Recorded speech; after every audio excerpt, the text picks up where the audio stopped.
Una tromba che intona il silenzio risuona per Campo Santo Stefano. Non è ancora il funerale della ristorazione dei pubblici esercizi veneziani, ma poco ci manca. La seconda ondata di Covid e i conseguenti nuovi orari di chiusura anticipata rischiano infatti di rappresentare il colpo di grazia per un settore che è già a terra. A terra come le tovaglie disposte sui masegni di Santo Stefano, imbandite di piatti, posate e bicchieri vuoti, come lo sono perlomeno dopo le 18 i locali cui appartengono.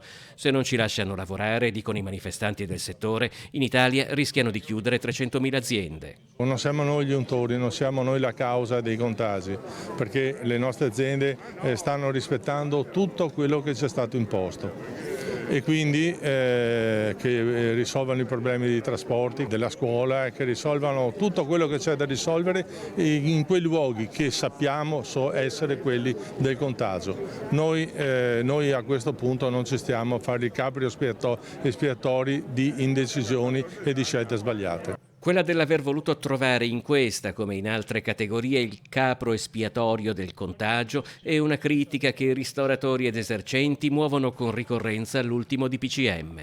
Per risolvere il problema della mucca pazza hanno chiuso le macellerie, cioè non hanno risolto il problema di chi dava i mangimi eccetera, ma hanno chiuso le macellerie. Qui è la stessa identica cosa, chiudono i bar ma non vanno a vedere magari chi non si mette la mascherina o l'avventore o il cliente eccetera.